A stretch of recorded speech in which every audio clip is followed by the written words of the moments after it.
Fear is an ancient language. It is a whisper from our oldest ancestors.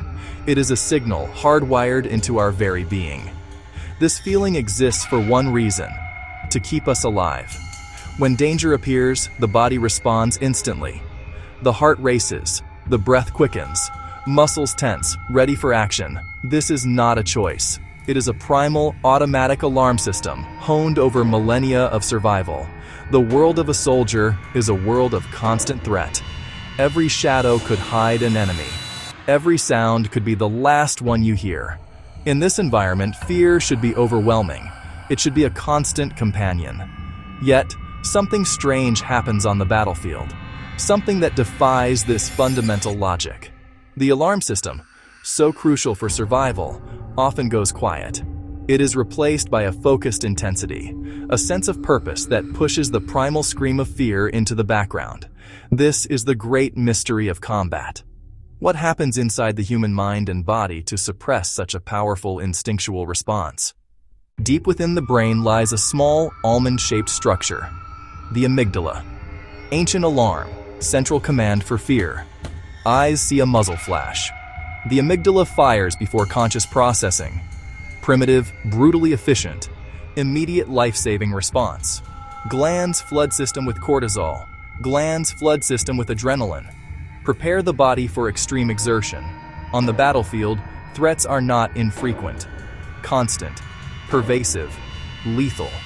The body cannot maintain peak alert indefinitely. Under constant pressure, it must adapt or break down. When the first shots are fired, the body's chemical response goes into overdrive. The trickle of adrenaline becomes a flood. It gives soldiers almost superhuman strength. At the same time, the brain releases endorphins. Endorphins are the body's natural painkillers. Soldiers often report not feeling serious wounds during a firefight. They may not notice being shot until the danger passes and the chemical cocktail subsides. The world sharpens. Colors intensify. Focus narrows to one task. Fear gives way to intoxicating clarity. Stress becomes fuel. But the system is burning reserves at an unsustainable rate. The combat high is followed by a crash. A raw recruit is a bundle of civilian instincts. Their natural response to gunfire is to cower, to freeze, to run away. Military training is the long, arduous process of systematically dismantling these instincts and replacing them with new ones. Through endless repetition, soldiers practice drills until they become second nature. This process is known as stress inoculation. The first time, their amygdala will fire wildly. But by the 100th time, the brain learns. The initial panic response is dampened. Training ensures that when the amygdala screams danger, the body doesn't just freeze. Instead, it executes a well-rehearsed sequence of actions. The soldier is acting, not feeling.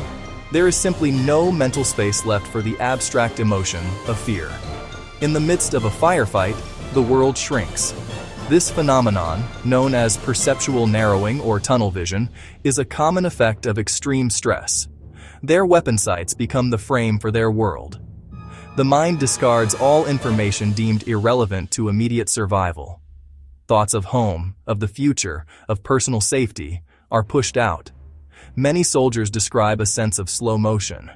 This temporal distortion, or tachypsychia, allows the brain to process information at an accelerated rate. The world slows down, providing a window for action that would be impossible at normal speed. This mental separation, this narrowing of self into a defined role, is the final layer of the psychological armor that allows a soldier to operate. In the chaos of combat, the abstract ideals of patriotism or politics fade away. What remains is the person next to you. A soldier fights not for a flag, but for their friends. This bond is forged in shared misery and built during endless training marches, during the long, anxious hours before a patrol. They will expose themselves to enemy fire not because they are fearless, but because a teammate is pinned down. Fear of letting the team down becomes a more potent force than the fear of being killed. The brotherhood becomes a living, breathing shield against the terror of the battlefield. The human mind cannot live in the tunnel of focus forever. The battle ends. The adrenaline recedes. It is in this quiet moment, when the immediate threat is gone, that the armor begins to crack. The silence that follows the storm is often more terrifying than the storm itself. It is a silence filled with what has just been done and what has just been seen. Nightmares are common as the mind tries to process the suppressed memories. The powerful bonds of the unit provide a crucial outlet.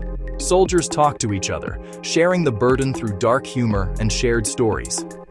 The armor can be put back on for the next mission, but each time it is used, the cracks get a little deeper, and the cost of wearing it gets a little higher.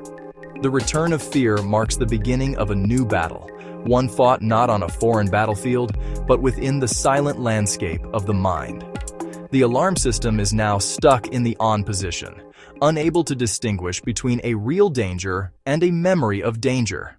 The emotional numbness that provided a shield against horror now prevents them from feeling love or joy. The subsequent psychological collapse can be deeply confusing and shameful. They may ask themselves, "Why am I falling apart now? I was fine then." They do not understand that the calm they felt was a temporary, chemically induced state, a loan taken out against their future emotional well-being. The bill for that loan is now coming due, with crushing interest. In the end, fear is a paradox. It is the primal instinct that keeps us alive, yet on the battlefield, its absence is what allows a soldier to function. The war does not end when the soldier comes home. It simply changes location, moving from the external world to the internal one. We have an even greater duty to help them when they return, to understand the unseen wounds they carry, and to help them navigate the long, quiet war that begins when the shooting stops. This is the last echo of the fight. The fear, which was banished to ensure survival, always finds its way back, to be heard, to be acknowledged, to be reconciled. In that reconciliation lies the long, difficult path to peace, a peace that must be fought for just as fiercely as the war itself.